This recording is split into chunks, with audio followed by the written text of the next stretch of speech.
بسم اللہ الرحمن الرحیم۔ شروع کرتا ہوں اللہ کے پاک نام سے جو بڑا مہربان نہایت رحم والا ہے۔ دیکھتی آنکھوں اور سنتے کانوں کو السلام علیکم۔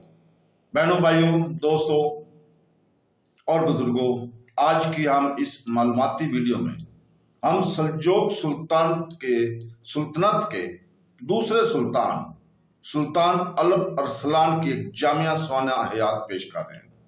ہم ان کی ابتدائی زندگی، تخت پر فائز ہونا اور ان اہم لڑائیوں کے بیان کر رہے ہیں جنہوں نے ان کے دور حکومت کی تاریخ کی، بشمول مذکریٹ کی مشہور جنگ۔ یہ تحقیق الپ ارسلان کی اسٹریٹجک قابلیت اور سلطنت کے اندر طاقت کو مستحکم کرنے کے لیے ان کی کوشش کے ساتھ ساتھ اسلامی سخاوت اور حکمرانی میں ان کے تعاون کو نمایاں کرتی ہے۔ براہ کرم ہمارے ساتھ رہیں اور اس ویڈیو کو پورا دیکھیں۔ اگر اچھی لگے تو اپنے دوستوں، رشتہ داروں کو بھی شیئر کریں تاکہ وہ بھی ان کی زندگی سے مستفید ہو سکیں۔ الپ ارسلان محمد الپ ارسلان بن داؤد چغری ان کا پورا نام تھا۔ سلجوق سلطنت کا دوسرا سلطان اور سلجوق کا پڑپوتا تھا، جو اس خاندان کا نامی بانی تھا۔ اس نے سلجوق کے علاقے کو بہت زیادہ پھیلایا اور اپنی طاقت کو مضبوط کیا۔ جنوب، مشرق، شمال مغرب میں حریفوں کو شکست دی اور 1071 میں مذکریٹ کی جنگ میں بازنطینیوں پر اس کی فتح، انطولیہ کی ترکمن آباد کاری کا آغاز ہوا۔ اس کی اصل تاریخ پیدائش کے بارے میں تاریخی ذرائع میں اختلاف آتا ہے۔ ان کی پیدائش کا سال، جسے قرون وسطی کے کچھ ابتدائی ذرائع نے خراسان ایران میں 1032 اور 1033 کا ذکر کیا ہے، جبکہ بعد کے انسائکلوپیڈیا آف اسلام کے TDV ذرائع نے 1030 بتایا ہے۔ تاہم اس کے طور پر سب سے زیادہ مستند سمجھا جاتا ہے جو قرون وسطی کے ابن الاسیر نے ریکارڈ کیا ہے۔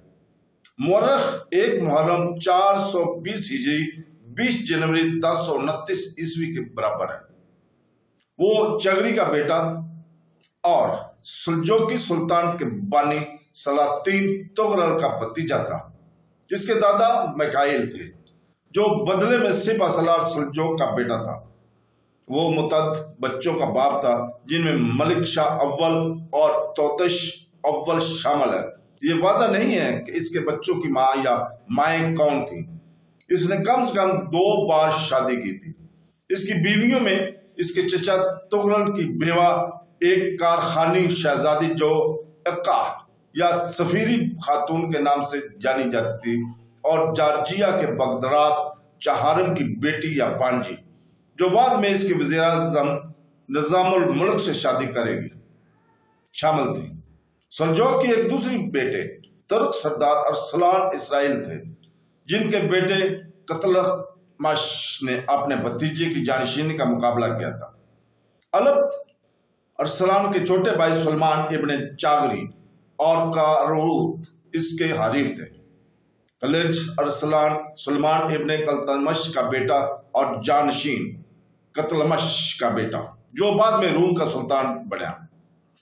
پہلی صلیبی جنگ اور 1101 کی صلیبی جنگ کے دوران فرنکوں کا بڑا مخالف تھا۔ الپ ارسلان اپنے چچا تغرل کے ساتھ جنوب میں فاطمیوں کے خلاف مہمات پر نکلا، جبکہ اس کے والد چاغری خراسان میں رہے۔ الپ ارسلان کی خراسان واپسی پر اس نے اپنے والد کی تجویز پر انتظامیہ میں اپنا کام شروع کیا۔ وہاں رہتے ہوئے ان کے والد نے ان کا تعارف نظام الملک سے کرایا، جو ابتدائی مسلم تاریخ کے نامور سیاستدانوں میں سے ایک تھے اور الپ ارسلان کے مستقبل کے وزیر تھے۔ اپنے والد کی وفات کے بعد الپ ارسلان 1059 میں خراسان کا گورنر بنا۔ اس کے چچا تغرل کا انتقال 1063 میں ہوا اور اس نے ارسلان کے شیرخوار بھائی سلمان کے طور پر اپنا جانشین نامزد کیا۔ ارسلان اور اس کے چچا قتلمش دونوں نے اس جانشینی کا مقابلہ کیا جسے 1063 میں دمغان کی جنگ میں حل کیا گیا تھا۔ ارسلان نے تخت کے لیے قتل مشق کو شکل دی اور 27 اپریل 1064 کو سلجوق سلطان کے طور پر کامیاب ہوئے۔ اس طرح دریائے اوکس سے فارس کا واحد بادشاہ بن گیا۔ دجلہ کو 1064 میں اس نے جارجیا میں ایک مہم کی قیادت کی جس کے دوران اس نے تبلیسی اور دریائے کروا کے درمیان والے علاقے اخلاقلی اور الاوردی پر قبضہ کیا۔ بغرات چہارم نے سلجوقوں کو جزیہ ادا کرنے کے لیے پیش کیا، لیکن جارجیا نے 1065 میں معاہدہ توڑ دیا۔ الپ ارسلان نے 1068 میں دوبارہ جارجیا پر حملہ کیا۔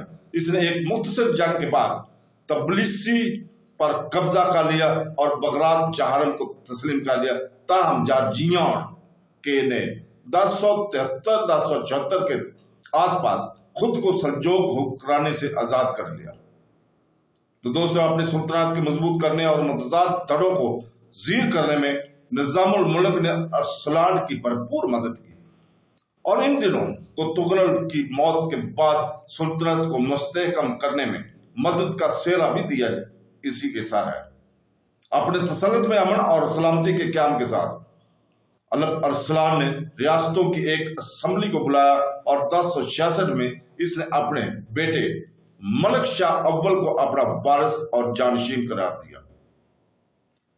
اس پر دارالحکومت قبضہ کرنے کی امید کے ساتھ اس نے اپنے آپ کو ترکمان گھڑ سوار فوج کے سر پر رکھا، قرات کو عبور کیا اور شہر میں داخل ہو کر حملہ کیا۔ نظام الملک کے ساتھ اس نے پھر آرمینیا اور جارجیا کی طرف کوچ کیا، جسے اس نے 1064 میں فتح کیا۔ 25 دن کے محاصرے کے بعد سلجوکیوں نے آرمینیا کی دارالحکومت اینی پر قبضہ کر لیا۔ اینی میں پوری اور قتل عام کا احوال مورخ سبت ابن جوزی نے دیا ہے، جو ایک اینی شاد کا حوالہ دیتے ہوئے کہتے ہیں، فوج نے شہر میں گھس کر اس کے باشندوں کا قتل عام کیا، لوٹ مار کی اور اسے جلا دیا، اسے کھنڈرات میں چھوڑ دیا اور ان تمام لوگوں کو قید کر لیا جو زندہ رہ گئے۔ لاشیں اتنی زیادہ تھی کہ انہوں نے سڑکیں بند کر دیں، کوئی ان پر قدم رکھے بغیر کہیں نہیں جا سکتا تھا، اور قیدی کی تعداد 50,000 سے کم نہ تھی۔ اس نے شہر میں داخل ہونے اور تباہی کو اپنی آنکھوں سے دیکھنے کا عزم کیا اور کہا کہ میں نے ایک گلی تلاش کرنے کی کوشش کی جس میں مجھے لاشوں کے اوپر سے نہ چلنا پڑے، لیکن یہ ناممکن تھا۔ تو دوستو، بہنوں، بھائیوں اور بزرگوں، ہم کل سلطان الپ ارسلان کی بازنطینی سلطنت پر حملے اور اس کے نتائج کو بیان کرنے جا رہے ہیں۔ تو کل تک کے لیے اجازت، اللہ حافظ۔